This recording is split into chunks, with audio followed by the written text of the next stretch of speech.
أشهد أن لا إله إلا الله وحده لا شريك له وأشهد أن محمدا عبده ورسوله الذي أرسله الله تعالى بالحق إلى الناس بشيرا ونذيرا وداعيا إلى الله بإذنه وسراجا منيرا أما بعد فقد قال الله تعالى في كلامه المجيد وفرقانه الحميد أعوذ بالله من الشيطان الرجيم بسم الله الرحمن الرحيم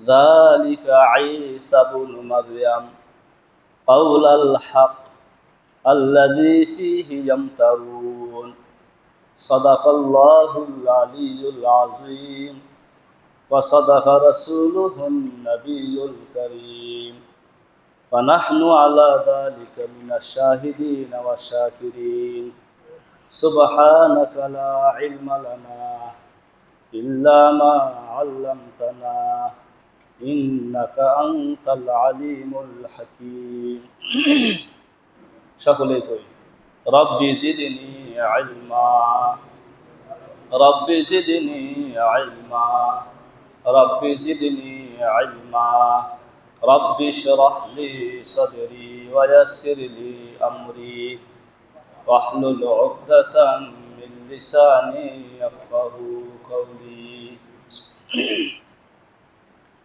সমস্ত প্রশংসা মহিয়ান গরিয়ান সেই মহান রব্বুল আলামিনের জন্য,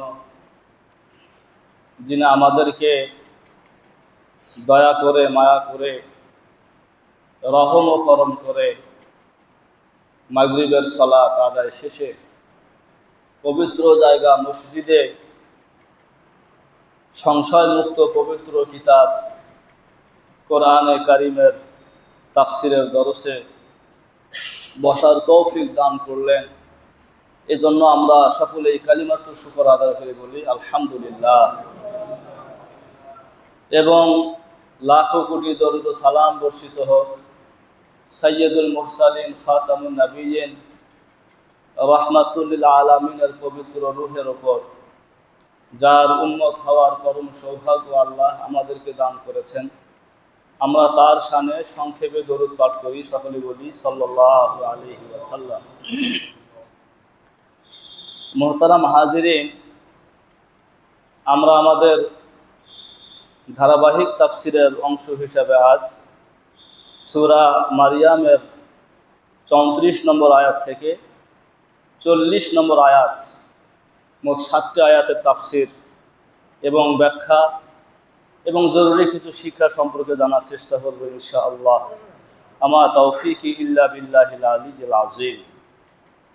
মুহতারাম হাজিরিন, আল্লাহ রাব্বুল আলামিন 16 নং আয়াত থেকে শুরু করে বেশ কয়েকটা আয়াতে আল্লাহ তাআলা হযরত ঈসা আলাইহিস সালামের ঘটনা মোটামুটি বিস্তারিতভাবে তুলে ধরেছেন।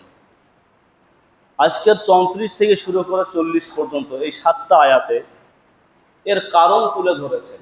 আল্লাহ তাআলা কেন এই গল্পটা নবীজিকে শোনালেন।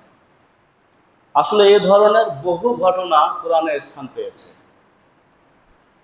আমরা হয়তো অনেকেই জানি কোরআনে কারিমে মোট আয়াত সংখ্যা কতটি?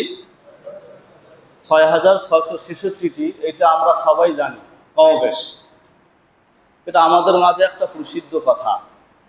তবে ওলামা ইকরাম লিখেছেন 6666টা আয়াত কোরআনের আয়াত সংখ্যা হিসাবে এটা সঠিক মত নয়, বরং সঠিক মত হলো 6236টা। সর্বোচ্চ 6236, সর্বনিম্ন 6213। 6213 নিচে না, 6236 উপরে না। তবে অধিকাংশ ওলামায়ে কেরাম বেশি শুদ্ধ বলে মনে করেন 6236টা আয়াত সংখ্যাকে। তো এই যে 6236টা আয়াত, এর মধ্যে কেবল সর্বোচ্চ 500 আয়াত বিধান সম্বলিত। এটা করো, এটা করবে না, এটা করলে এই লাভ, এটা করলে এই ক্ষতি, শেষ পরিণাম এটা, এরকম বিধান সম্পর্কিত আয়াতের সংখ্যা কয়টা? 500টা। তাহলে এই যে 500 আয়াত শুধু বিধান, নিজাম, কাওয়ানিন এবং কায়দা, আপনি আপনার জীবন কিভাবে চালাবেন, কোন কানুনের ভিত্তিতে চালাবেন, কোন আইনের ভিত্তিতে আপনি আপনার জীবন পরিচালনা করবেন, এই আইন, এই বিধান, এই কানুন, করণীয় বর্জনীয়, এই বিষয়গুলো মাত্র 500 আয়াতে বর্ণিত হয়েছে। তাহলে যে আরো 5500 ঊর্ধ্বে আয়াত থাকলো, সেগুলো কি?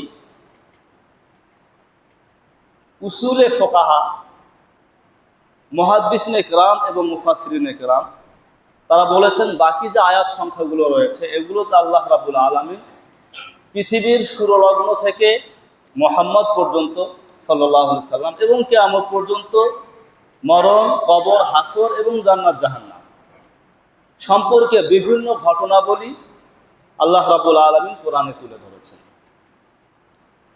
আমাদের রাসূলের পূর্বেকার যত নবী রাসূল এসেছেন, তাদের কিছু কিছু নবী রাসূলের ঘটনা আল্লাহ তাআলা শুনিয়েছেন।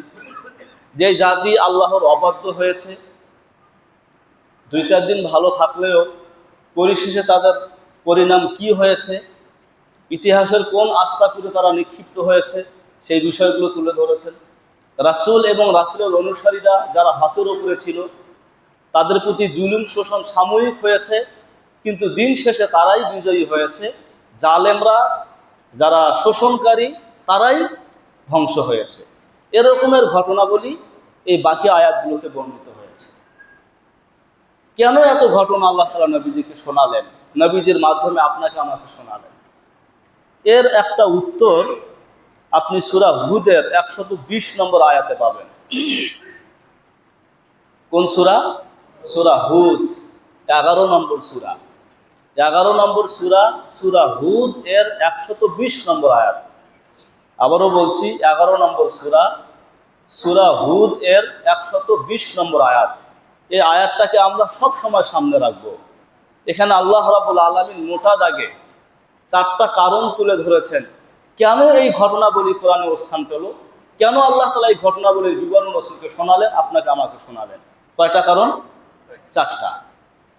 খুব মনোযোগ দেন।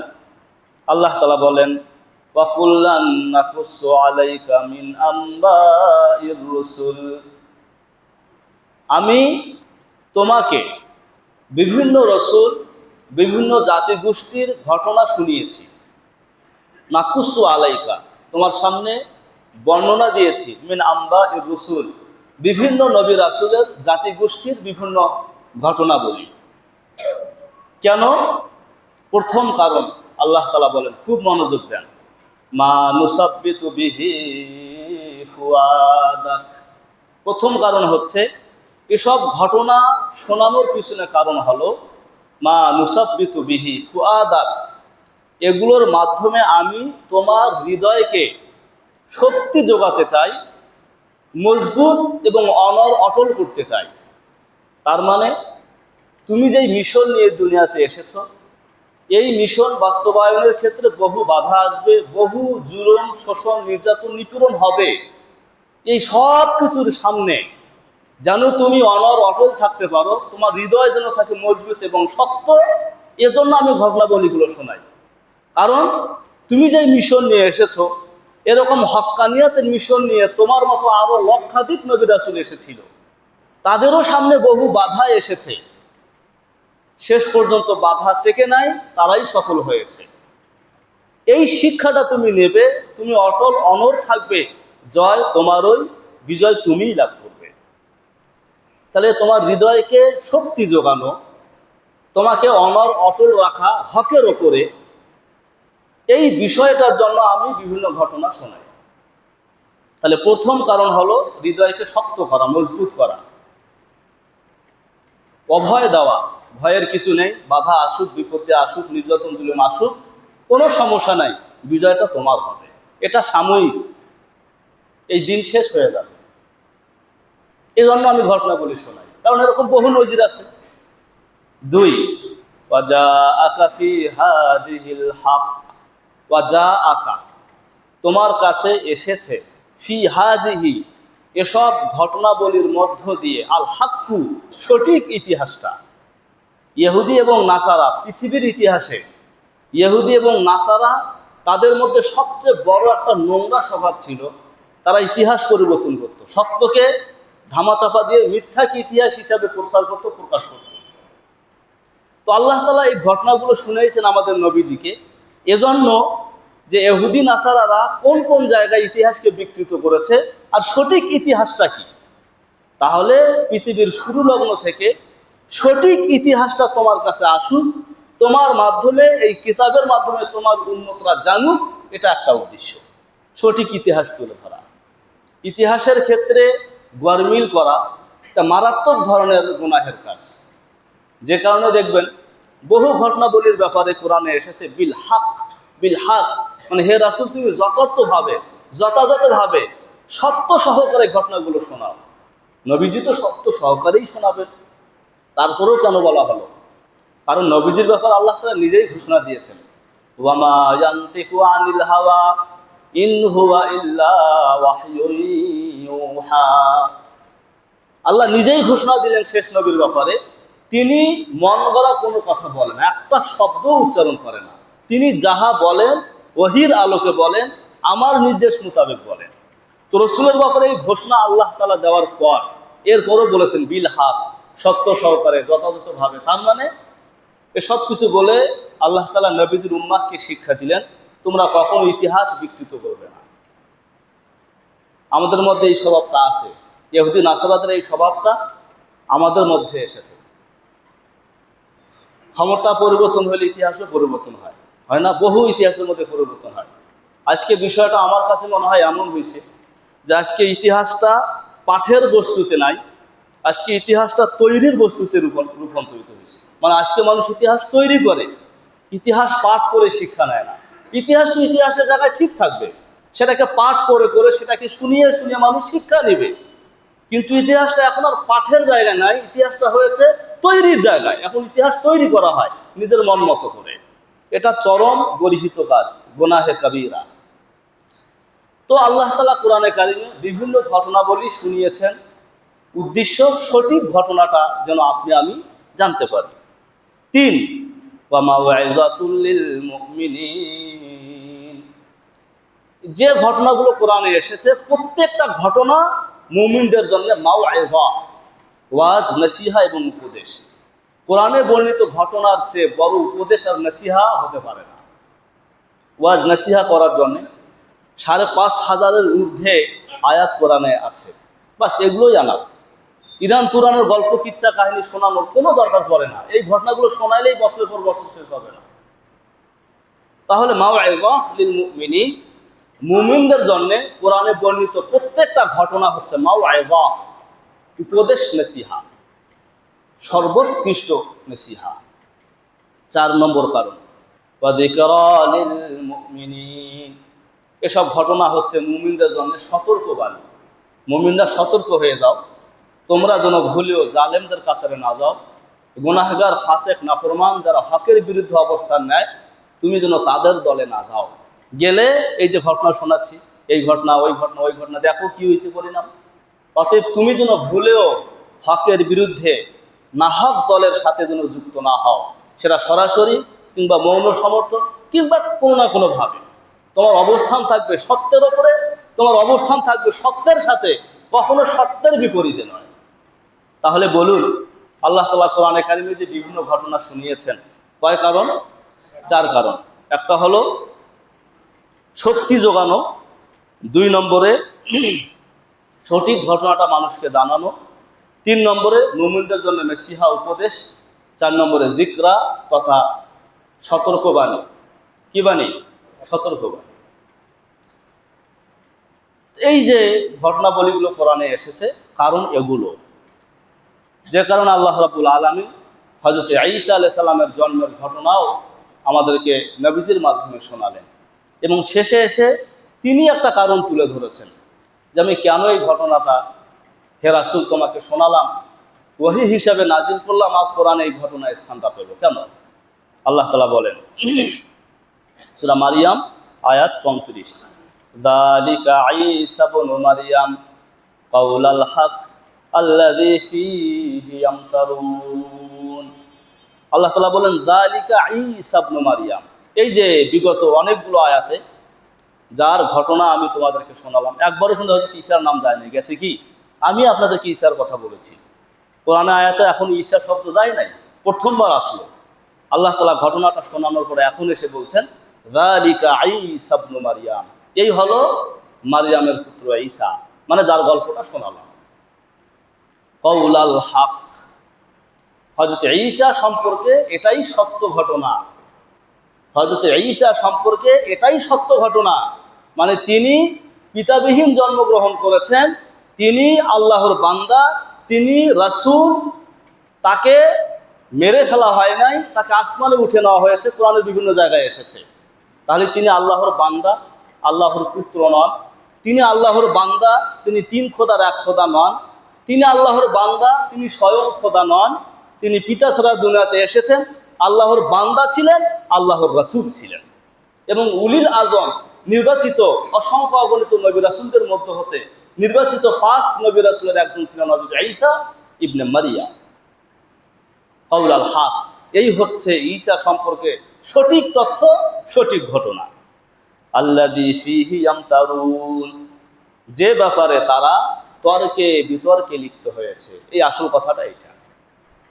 তার মানে হযরত ঈসা সম্পর্কে ইহুদি এবং নাসারা, বনি ইসরাইলরা বিপরীতমুখী অবস্থান তৈরি করেছে। ইহুদিরা তো হযরত ঈসাকে আল্লাহ মাফ করেন যারও সন্তান বলে, আল ইয়াযু বিল্লাহ। নাসারারা আবার সম্মান দেখাতে গিয়ে আল্লাহ কিংবা আল্লাহর পুত্র বলে।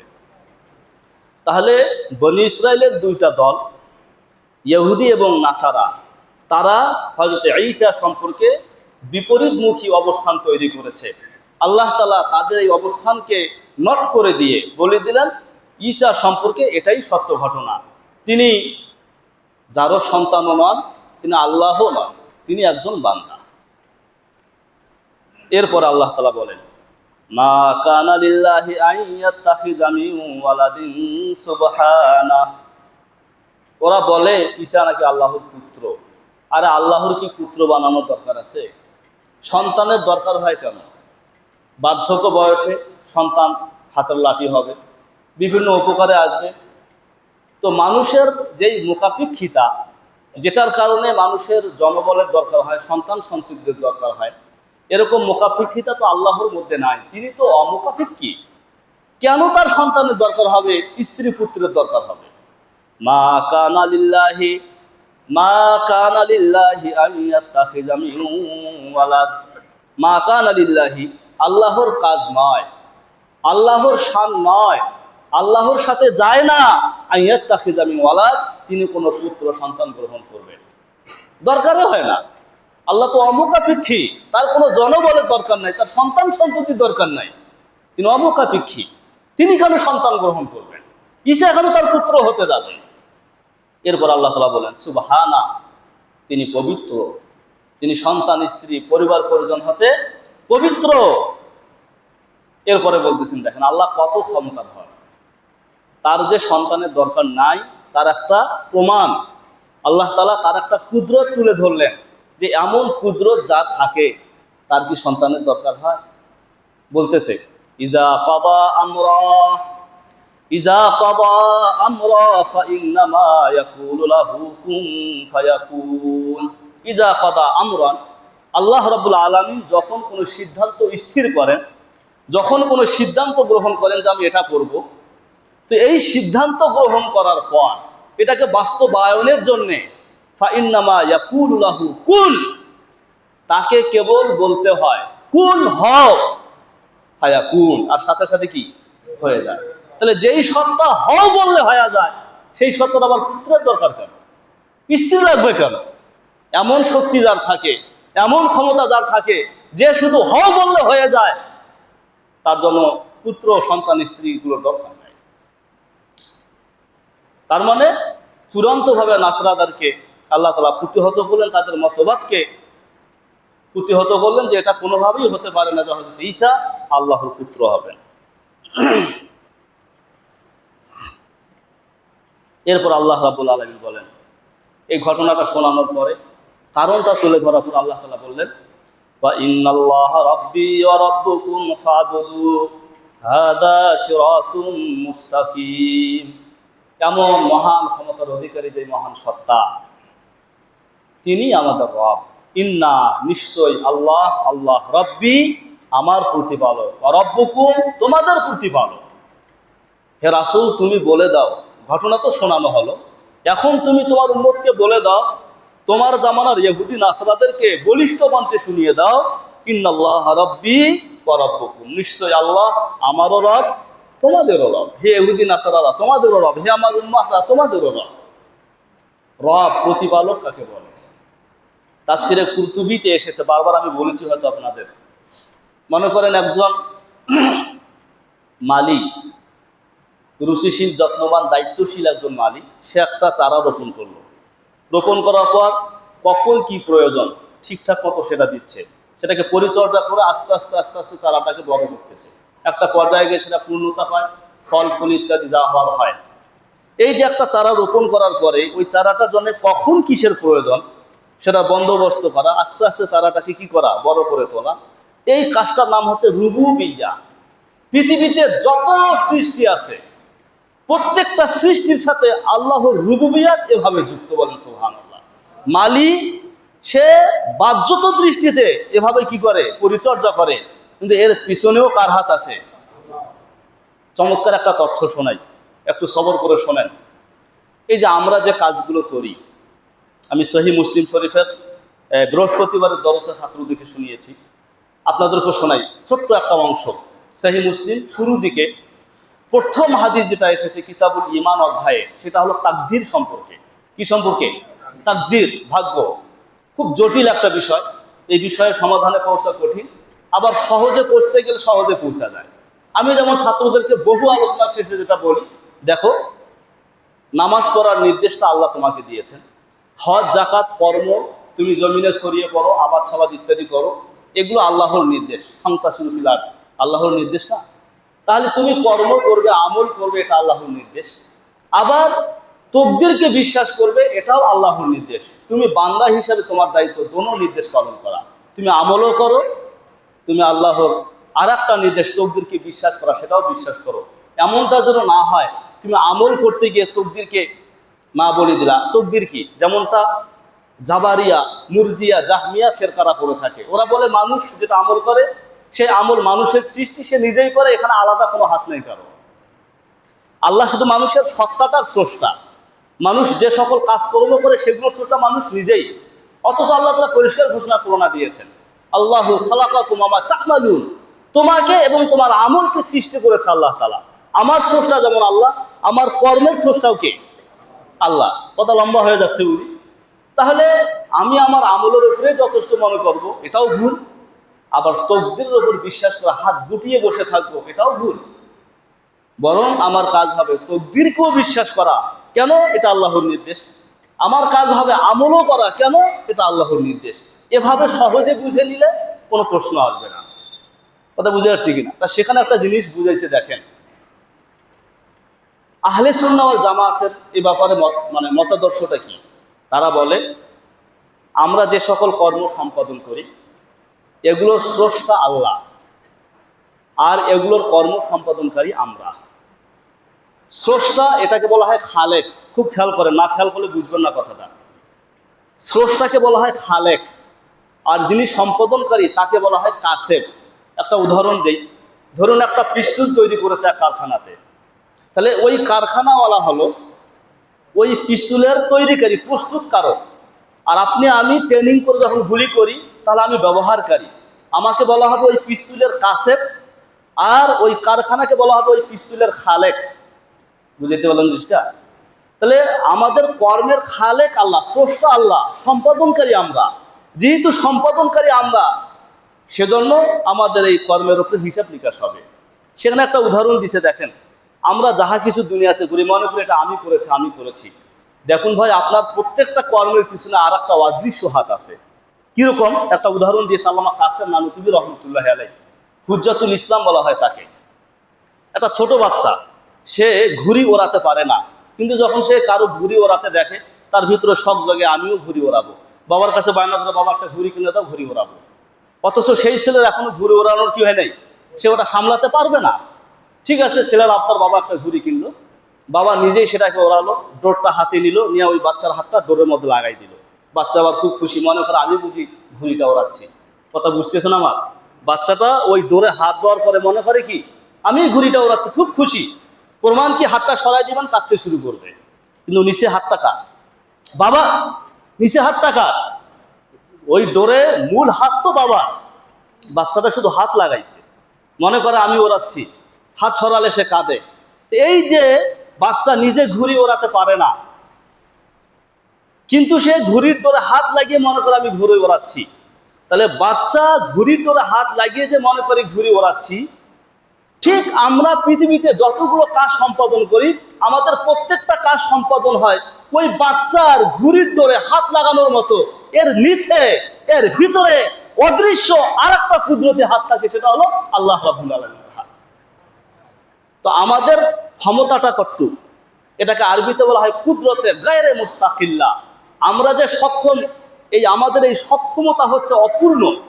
আমরা দুনিয়াতে যত কাজ করি, প্রত্যেকটা কাজের সক্ষমতা আমাদের বেলায় অপূর্ণ। এটাকে বলা হয় কুদরতে গায়রে মুস্তাকিল্লাহ। আমি করেছি, অমুক তমুক, এসব বলার কোনো অর্থ হয় না। বলুন, আমি যাহা কিছু করি এর পিছনে অদৃশ্য হাত থাকে কার? সবাই বলেন কার? আল্লাহ রাব্বুল আলামিন। আমার কাজ সম্পাদন তো ছোট বাচ্চার ঘুড়ির ডোরে হাত লাগানোর মতো, কুদরতে গায়রে মুস্তাকিল্লাহ। তো যেটা বললাম, ওই যে লোকটা মালি, সে চারা রোপণ করার পরে পরিচর্যা করে, কিন্তু তারও পিছনে পরিচর্যার কাজ আঞ্জাম দেয় কে? আল্লাহ তাআলা। এইটাকে বলা হয় রুবুবিয়াত, প্রতিপালক, প্রতিপালন। তো ওয়া ইন্নাল্লাহ রাব্বি ওয়া রাব্বুকুম, আল্লাহ হচ্ছেন আমার রব, তোমাদের রব। আমার জন্ম থেকে মৃত্যু পর্যন্ত আমার কখন কিসের প্রয়োজন, এটা সম্পাদন করে কে? ব্যবস্থাপনা দেয় আল্লাহ তাআলা।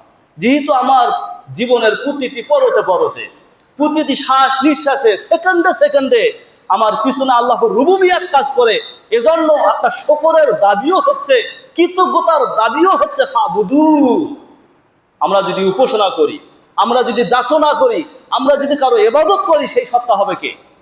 আল্লাহ তাআলা। কারণ উনি তো আমার পিছনে সবচেয়ে বেশি রুবুবিয়াতের দায়িত্ব পালন করে যাচ্ছেন। ফাবুদু, অতএব তোমরা তারই ইবাদত করবে, ভয় করলে তাকে, চাইলে তার কাছে, বিপদে পড়লে উদ্ধারের দোয়া তার কাছে। হাদা সিরাতুম মুস্তাকিম, আর এটাই সরল পথ। অর্থাৎ মানুষ যে কোনো পরিস্থিতিতে, যে কোনো অবস্থাতে আল্লাহর কাছে চাবে, আল্লাহকে ভয় করবে, আল্লাহর ইবাদত করবে, এটার নামই হচ্ছে সিরাতুল মুস্তাকিম, সরল পথ। আচ্ছা, মাঝখানে একটা নসিহা আল্লাহ তাআলা ঢুকাই দিলেন। এরপরে আবার ওই ঘটনা, আল্লাহ তাআলা তো হযরত ঈসার মূল ঘটনাটা শোনালেন যে তিনি আল্লাহর বান্দা, রসুল, আল্লাহর পুত্র নন, আল্লাহ নন। কিন্তু এর পরেও রাসূল, তুমি ইহুদি নাসরাদেরকে শোনাইছো না, দেখবা তোমার শোনানোর পরেও তাদের মতভেদ যাবে না। কি করবে তারা? ফাখতালাফাল আহজাবু মিন বাইনিহিম, তাদের মধ্য হতে, বনী ইসরাইলদের মধ্য হতে বিভিন্ন দল বিভিন্ন মত তৈরি করেছে। কি মত তৈরি করেছে জানেন?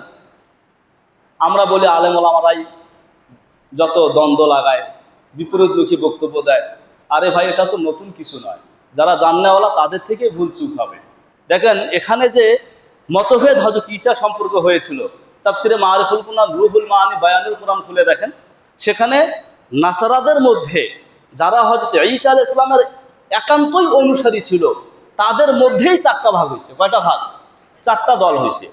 এই চারটা দলের মধ্যে প্রত্যেকটা দলের আবার এরকম রাহেব ছিল, পাদ্রী ছিল, যারা তাদের ধর্মের আলেম ছিল। এক জায়গায় জমা হয়েছে চার দল। এক দল তাদের প্রতিনিধি হিসাবে আলেমকে বলে, আচ্ছা আপনি কি বলেন হযরত ঈসা সম্পর্কে? বলে, আমার ধারণা তিনি স্বয়ং আল্লাহ। বলে নাউজুবিল্লাহ, তিনি স্বয়ং কি? আল্লাহ। কিছুদিনের জন্য পৃথিবীতে এসেছিলেন, আবার চলে গেছেন। আর এগুলো নাসরাতের মধ্যে আছে। এদেরকে ইতিহাসে বলা হয়েছে ইয়াকুবিয়া, নাসরাতের এই দলটাকে বলা হয় ফিরকায়ে ইয়াকুবিয়া, যাদের বিশ্বাস হচ্ছে এই ঈসা নিজেই স্বয়ং আল্লাহ, কিছুদিনের জন্য দুনিয়াতে এসে আবার চলে গেছে। নাম হলো কি? ফিরকায়ে ইয়াকুবিয়া। আর এক দল তাদের প্রতিনিধি আলেমকে বললেন, আপনারা কি বলেন? তিনি হচ্ছে আল্লাহর পুত্র। তিনি কি আল্লাহর পুত্র? নাসরাতের এই দলকে বলা হয় ফিরকায়ে নাসতুরিয়া। ফিরকায়ে নাসতুরিয়া, এদের মতাদর্শ হচ্ছে হযরত ঈসা আল্লাহর পুত্র। আর এক দল তারা বলে হযরত ঈসা হইলেন তিন খোদার এক খোদা।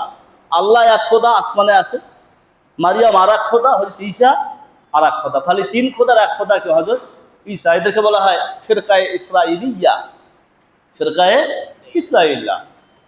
আর একটা দল তারা তাদের প্রতিনিধি আলেমদেরকে বললো, আপনারা কি বলেন? আমরা বলি হযরত ঈসা তিনি আল্লাহর বান্দা, তিনি রাসূল, তিনি আল্লাহর পুত্র নন, তিনি খোদা নন, কিংবা তিনি তিন খোদার একজন নন। আচ্ছা বলেন তো, এই চারটা দলের মধ্যে এই দলটা হকের উপরে না? হকের উপরে না? ঘটনা কি ঘটলো? দল কিন্তু হয়ে গেল চারটা। রাসূলের ভবিষ্যৎবাণীগুলো অক্ষরে অক্ষরে ফলে যায়, বর্তমান সময় হচ্ছে। নবীজি একটা কথা বলেছেন, আল কুফরু মিল্লাতুন ওয়াহিদা, হকের বিপরীতে, ইসলামের বিপরীতে কোনো দলমত নাই, সবাই এক। ইসলামের বিপরীতে সবাই কি? ইসলামের বিপরীতে হিন্দু দল আলাদা বলতে কিছু নেই, নাসারা, বৌদ্ধ, খ্রিস্টান আলাদা কোনো দল না। মনে রাখতে হবে ইসলামের বিপরীতে তারা সবাই কয় দল? আল কুফরু মিল্লাতুন ওয়াহিদা। ঠিক সেটাই হলো। এই যে একটা দল হক, বাকি তিন দল কিন্তু ওরা না হক। তা দল হিসাবে তো একটা দলের সাথে আর একটা দলের যেহেতু মতাদর্শের ভিন্নতা হলো, শত্রুতা যেমন হক দলের সাথে শত্রুতা, তেমন তাদের পরস্পর একটা দল একটা দলের সাথে হওয়ার কথা ছিল। কিন্তু কি ঘটনা ঘটলো? এই চারটা দল তারা আবার পরস্পরে যুদ্ধে লিপ্ত হলো। যেই দলটা ছিল হক, এই দলের বিপরীতে বাকি তিন দল হয়ে গেল এক দল। যুদ্ধ হলো, এই দলটাকে পরাস্ত করলো, তারা বিজয় লাভ করলো। যে কারণে নাসারাদের মধ্যে হক দলের আর অস্তিত্ব নাই। যে কথাটা আল্লাহ তাআলা কোরআনে কারিমে বলেছেন, ওয়ায়াকতুলুনাল্লাযীনা, তারা ওই সকল লোকদেরকে হত্যা করে ফেললো যারা ইয়ারাউনা বিল কিসতি মিনান নাস, যারা সঠিক পথ তাদেরকে দেখিয়েছিল, সঠিক মতাদর্শ তাদের সামনে তুলে ধরেছিল। তিন দল মিলে এই দলকে কি করে দিল? হত্যা করে দিল। তাহলে স্পষ্ট বোঝা যায় হকের বিপরীতে কোনো দল নাই, সব দল কয় দল? এক দল, সব দল এক দল। তো আল্লাহ তাআলা এই মতভেদের দিকে ইঙ্গিত করলেন, ফাখতালাবাল আহজাবু মিন বাইনিহিম, তাদের মধ্য হতে বিভিন্ন দল বিভিন্ন মত আবিষ্কার করলো। বললাম আপনাদের যেগুলো, ফাওয়াইলুল লিল্লাযীনা কাফারু মিন মাশহাদি ইয়াউমিন আযীম, ফাওয়াইলুন, ধ্বংস, লিল্লাযীনা, তাদের জন্য, কাফারু, যারা কুফর অবলম্বন করেছে, মিন মাশহাদি ইয়াউমিন আযীম, মহান দিবস যেদিন তারা প্রত্যক্ষ করবে, অর্থাৎ কিয়ামতের ময়দানে যখন তারা হাজির হবে, তাদের জন্য ধ্বংস অনিবার্য, ধ্বংস ছাড়া আর কিছু নেই। আমরা শেষের দিকে চলে এসেছি। আল্লাহ তাআলা বলেন, আসমি' বিহিম ওয়া আবসির, আজকে তারা বিশ্বাস করে না আমার কথা। একটা সময় আসবে যখন তারা আসমি বিহীন, খুব শুনবে, বা আবসির, খুব দেখবে, অর্থাৎ তখন তাদের শোনার মধ্যে, তখন তাদের দেখার মধ্যে বিন্দু মাত্র কোনো সংশয় সন্দেহ থাকবে না, স্পষ্ট দেখবে, শুনবে। এটাই সঠিক ছিল। আমরা ভুল পথে আমাদের জীবন ব্যয় করেছি। এটা কোন দিন? ইয়াউমা ইয়াতুনানা, যেদিন তারা আমার সামনে আসবে। লাকিনিজ জালিমুনা আল-ইয়াউমা ফি দালালিন মুবিন, কিন্তু যারা জালেম তারা আজকে প্রকাশ্য স্পষ্ট গুমরাহির মধ্যে আছে। তারা শোনে না, বুঝতেছে না, কিন্তু একদিন দেখবে, বুঝবে, সেদিন তাদের এই দেখা বোঝা কোনো কাজে আসবে না। এরপরে আল্লাহ তাআলা বললেন নবীজিকে, দেখো ওদেরকে সতর্ক করো। সতর্ক করা তো আর বাদ দেওয়া যাবে না। ওয়া আনজিরহুম ইয়াউমাল হাসরা ইয কুদিয়াল আমর ওয়া হুম ফি গাফলাতিন ওয়া হুম লা ইউমিনুন। ওয়া আনজিরহুম, হে রাসূল আপনি তাদেরকে সতর্ক করুন, ইয়াউমাল হাসরা, আক্ষেপের দিবস সম্পর্কে। কিয়ামতের দিবসকে বলা হয়েছে ইয়ামুল হাসরা, আক্ষেপের দিবস। সেই দিবসটা মানুষের হবে আফসোসের দিবস, আক্ষেপের দিবস। যারা কাফের মুশরিক, তাদের ব্যাপারটা তো পরিষ্কার। তারা সেদিন বুঝতে পারবে, হায় হায় বলবে, আন তাকুলা নাফসু ইয়া হাসরাতা ইয়া হাসরাতা, যারা মুশরিক তারা বলবে হায় হায়, ফাররাতু ফি জামবিল্লাহ, আমরা তো আমাদের জীবনটা আল্লাহর নাফরমানিতে কাটিয়ে দিয়েছি, আফসোস করবে। কিন্তু একটা মজার ব্যাপার হলো, সেদিন যারা জান্নাতি হবে তারাও আফসোস করবে, তাদের জন্য এটা ইয়াউমুল হাসরা, আফসোসের দিন। প্রশ্ন হচ্ছে এটা কিভাবে? জান্নাতে যাওয়ার পর আফসোস, এটা কেমন কথা? হ্যাঁ, জান্নাতে যাওয়ার পরে মুমিনদের আফসোস হবে এইটার ব্যাপারে যে এই দুনিয়াতে থাকা অবস্থায় তার জীবনের যেই অংশটা, যেই সময়টা আল্লাহর জিকির ছাড়া অতিবাহিত হয়েছে, আল্লাহর জিকির ছাড়া অতিবাহিত হওয়া এই অংশটার ব্যাপারে, এই সময়টার ব্যাপারে তাদের আফসোস জান্নাতে গিয়েও হবে। হায়, ওই সময়টা আমরা কেন এইভাবে নষ্ট করেছি, যদি আমরা সেখানে জিকির করতাম তাহলে আজকে আমাদের জান্নাতে মাকাম কি হতো, উঁচু হতো। তাহলে জাহান্নামীরা তো আফসোস করবে, জান্নাতীরাও যেই সময়টুকু জিকির ছাড়া কাটিয়েছে ওই সময়ের জন্য আফসোস করবে। জিকির সম্পর্কে সামান্য একটু কথা বলি। দেখেন, তাফসিরে কুরতুবিতে এসেছে আল্লাহ রাব্বুল আলামিন বান্দার উপরে যত ফরজ বিধান নাযিল করেছেন, একটু মনোযোগী দেন এইদিকে, প্রত্যেকটা ফরজ বিধানের জন্য সময় বেঁধে দিয়েছেন। এই সময়, যেমন জোহরের নামাজ একটা সময় আছে, ওই সময়ের ভিতরে জোহর করতে হয়, এরপরে তাকে আর জোহর করতে হয় না। বছরে একবার জাকাত দিতে হয়, বছরের বাকি সময়গুলোতে তাকে জাকাত দিতে হয় না। হজ জীবনে একবার করতে হয়, বাকি সময়গুলো হজ করতে হয় না। তো ফরজ বিধানগুলোর জন্য সময় বেঁধে দিয়েছে, এর বাহিরে আর করতে হয় না। ওজরে বিশেষ বিশেষ কিছু ক্ষেত্রে মাফও হয়, আবার কিছু কিছু ক্ষেত্রে বিকল্পের ব্যবস্থা আছে, যেমন পানি দিয়ে আপনি উজু করতে না পারলে তায়াম্মুমের বিকল্পের ব্যবস্থা আছে। কিন্তু একটা বিধান আল্লাহ বান্দার উপরে নাজিল করেছেন যেটার জন্য কোনো সময় নেই, কোনো ওজর নেই, সেই আমল থেকে বিরত থাকার কোনো ওজর আল্লাহ তাআলা বান্দার থেকে শুনবেন না। সেটা হলো জিকির। সেটা কি? জিকির। আল্লাহ তাআলা কোরআনে কারিমে বলেছেন, ইয়া আইয়ুহাল্লাযীনা আমানু যিকুরুল্লাহা যিকরান কাসীরা, হে মুমিন তোমরা অধিক পরিমাণে জিকির করবে। অধিক পরিমাণে জিকির করার অর্থ কি? শুধু নামাজের পরে কিছু তাসবিহাত আদায় করলাম এটা? স্পষ্ট হাদিস এসেছে ইবনে কাসিরে, মুসনাদ আহমদ ইবনে হাম্বলের রেফারেন্সে হাদিসটা আনা হয়েছে। নবী আলাইহিস সালাম এই আয়াতের ব্যাখ্যায় বলেছেন, অধিক পরিমাণে জিকিরের অর্থ হচ্ছে আকসিরু যিকরাল্লাহ হাত্তা ইউকাল আন্নাকা মাজনুন, তুমি এত অধিক পরিমাণে জিকির করবে, তোমার জিকির করার অবস্থা দেখে মানুষ মনে করবে লোকটা বুঝি পাগলে হয়ে গেল, লোকটা বুঝি কি হয়ে গেল, পাগল হয়ে গেল। যখন মানুষ তোমার জিকিরের অবস্থা দেখে তোমাকে পাগল বলবে, তুমি তখন ধরে নিতে পারো অধিক পরিমাণে জিকির তুমি করছো। এর আগ পর্যন্ত ওই জিকির অধিক পরিমাণে জিকিরের আওতায় পড়ে না। তাহলে চিন্তা করেন কেমন জিকির করলে মানুষ পাগল বলবে। ছোট্ট আর একটা কথা বলে শেষ করি। দেখেন, মানুষ তার সারা জীবন পার করে তিনটা অবস্থার মধ্য দিয়ে। কয় অবস্থা? একটা অবস্থা হলো দাঁড়ানো, মানুষ চলাফেরা করে, অনেক কাজ দাঁড়িয়ে সম্পাদন করে। আর একটা অবস্থা হচ্ছে বসা, আর একটা অবস্থা হচ্ছে শোয়া। এর বাহিরে আর কোন অবস্থা আছে? তাহলে তিনটা মৌলিক, তিনটা অবস্থার মধ্য দিয়ে মানুষ তার জীবনটা পার করে। তিনটা অবস্থার তেনোটার কথা উল্লেখ করে আল্লাহ তাআলা বলেছেন, ফাযকুরুল্লাহা কিয়ামান ওয়া কুউদান ওয়া আলা জুনুবিকুম। ফাযকুরুল্লাহা, তুমি আল্লাহকে স্মরণ করবে, জিকির করবে যখন তুমি কিয়ামান দাঁড়িয়ে আছো, কুউদান যখন তুমি বসে আছো, ওয়া আলা জুনুবিকুম যখন তুমি শুয়ে আছো। মানে তোমার কোনো হালত, তোমার কোনো অবস্থা আল্লাহর জিকির মুক্ত থাকতে পারবে না। তুমি দাঁড়িয়ে আছো জিকির, বসে আছো জিকির, শুয়ে আছো জিকির। মানুষ যত অসুস্থ হোক ঠোঁট তো লড়াইতে পারবে, জিকির জিকির, আল্লাহ আল্লাহ জিকির করতেই হবে। এই জিকির থেকে মানুষ যখন গাফেল হয় না, সূরা যুখরুফের 36 নম্বর আয়াত আছে, ওমা ইয়াশু আন যিকরির রহমান নুকাইয়িজ লাহু শাইতানান ফাহুয়া লাহু করিন। যখন মানুষ আল্লাহর জিকির থেকে গাফেল হয়, গাফেল হওয়ার সাথে সাথে আল্লাহ তাআলা তার পিছনে একটা শয়তান লাগায় দেয়। কি লাগায় দেয়? শয়তান। ওই শয়তানের কাজ হচ্ছে তার বন্ধু সেজে, কখনো মানব রূপী কখনো জিন রূপী বন্ধু সেজে সে তাকে আরো কুমন্ত্রণা দেয়। ঠিকই আছে, আল্লাহকে ভুলে আছো, ভালো কাজ করছো, কি দরকার তাকে এত জিকির করার? তাহলে মানুষ যখন আল্লাহর জিকির থেকে গাফেল হয়, সাথে সাথে একটা শয়তান লাগাই দেয়। কিতাবে এসেছে ওই শয়তানটার নাম হচ্ছে খন্নাস। ওই শয়তানের নাম কি? কথা বুঝতেছেন আমার? ওই শয়তানটার নাম কি? খন্নাস।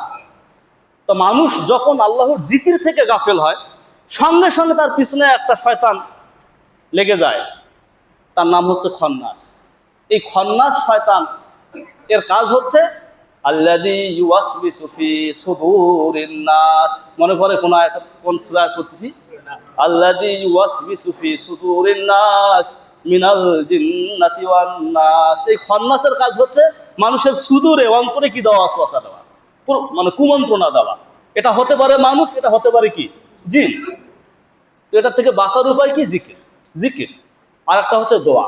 দোয়া কি? সূরা নাস আপনি পড়বেন, কুল আউযু বিরাব্বিন নাস, মালিকিন নাস, ইলাহিন নাস, তারপরে মিন শাররিল ওয়াসওয়াসিল খান্নাস। এই যে খান্নাস, এই খান্নাস হচ্ছে ওই খান্নাস, মিন শাররিল ওয়াসওয়াসিল খান্নাস। খান্নাসের ওয়াসওয়াসা থেকে আল্লাহ আমি পানা চাই। এই আয়াত যত বেশি পড়বেন আপনি খান্নাস মুক্ত থাকবেন ইনশাআল্লাহ। ওয়া আনজিরহুম ইয়াউমাল হাসরা, হে রাসূল আপনি তাদেরকে ইয়াউমুল হাসরা, আক্ষেপের দিবস সম্পর্কে সতর্ক করুন। ইসকুদিয়াল আমরু, যখন সব কিছুর হিসাব হবে। ওয়াহুম ফি গাফলা, আজকে তারা গাফলতির মধ্যে আছে। ওয়াহুম লা ইউমিনুন, তারা ঈমান আনছে না। সব কিছুর হিসাব হবে। ইন্নাস সামআ ওয়াল বাসারা ওয়াল ফুয়াদা কুল্লু উলাইকা কানা আনহু মাসউলা। কোনো উপায় নেই, কোনো উপায় নাই। আল্লাহ বলেন ইন্নাস সামআ ওয়াল বাসারা ওয়াল ফুয়াদ কুল্লু উলাইকা কানা আনহু মাসউলা। আমি তোমাকে শোনার শক্তি দিয়েছি, দেখার শক্তি দিয়েছি, কান, চোখ, তোমার হৃদয়, তুমি উপলব্ধি করতে পারো, প্রত্যেকটাকে জিজ্ঞাসা করা হবে। ওয়া ইন তুবদু মা ফি আনফুসিকুম আও তুখফুহু ইউহাসিবুকুম বিহিল্লাহ। মানুষ তার ভিতরে কি গোপন করে রেখেছে আর কি প্রকাশ করে, প্রকাশ করাটা আল্লাহ যেমন জানে, ভিতরে যেই পরিকল্পনা, যেই দুরভিসন্ধি যে মানুষ ভিতরে ভিতরে রেখেছে, আল্লাহ ওইটাও ওই রকম জানে যেরকম প্রকাশ করাটা জানে। এজন্য প্রশ্ন করা হবে। আলিয়াউমা নাখতিমু আলা আফওয়াহিহিম ওয়া তুকাল্লিমুনা আইদিহিম ওয়া তাশহাদু আরজুলুহুম বিমা কানু ইয়াকসিবুন। আপনার হাত আপনার বিরুদ্ধে সাক্ষী দিবে, পা আপনার বিরুদ্ধে সাক্ষী দিবে। কাজে এই হাতকে কোনো অন্যায় কাজে লাগানো যাবে না। মনে রাখতে হবে হাত আপনার জন্য সাক্ষী হয়ে গেল। আপনার পাকে কোনো অন্যায় কাজে ব্যবহার করা যাবে না। মনে রাখতে হবে তখন আপনার পাকে আপনি আপনার বিরুদ্ধে সাক্ষী বানাবেন। আপনার চোখ, আপনার কান, প্রত্যেকটা আপনার বিরুদ্ধে সাক্ষী হবে যদি সেটাকে ভুল পথে ব্যবহার করা হয়। এভাবে হিসাব হবে সেদিন। অথচ মানুষ আছে গাফলতির মধ্যে আছে। একটা আয়াত 1 মিনিট লাগবে। ইন্না নাহনু নারিসুল আরদা ওয়া মান আলাইহা ওয়া ইলাইনা ইউরজাউন। আল্লাহ বলছেন ইন্না নাহনু নারিসুল আরদা ওয়া মান আলাইহা, আমি ওয়ারিস পৃথিবীর এবং পৃথিবীতে যারা আছে, মানে পৃথিবী এবং পৃথিবীতে যারা বসবাস করছে সবকিছুর একচ্ছত্র মালিক কার? মালিকানা কার? আমার। ওয়া ইলাইনা ইউরজাউন, আর আমার কাছে সবাইকে ফিরে আসতে হবে। যেহেতু আমার কাছে আসতে হবে, এ সব কিছুর মালিকানা যেহেতু আমার, সুতরাং আমার মালিকানার ভিতরে থেকে আমার বিরুদ্ধচারণ করবে, এটা আমি বরদাস্ত করব না। লিমানিল মুলকুল ইয়াউম লিল্লাহিল ওয়াহিদুল কাহ্হার। কিয়ামতের ময়দানে সব কিছুর মালিকানা থাকবে কার? আল্লাহ। কাজেই আমরা আমাদের প্রতিটি কর্ম সম্পাদন করার ক্ষেত্রে এই যে আয়াতগুলো থেকে যে শিক্ষা, আল্লাহকে রব মানা, আল্লাহর ইবাদত করা, আল্লাহর বিধি মোতাবেক আল্লাহর দেওয়া নিয়ামতগুলোকে ব্যবহার করার তৌফিক আল্লাহ আমাদেরকে দান করেন।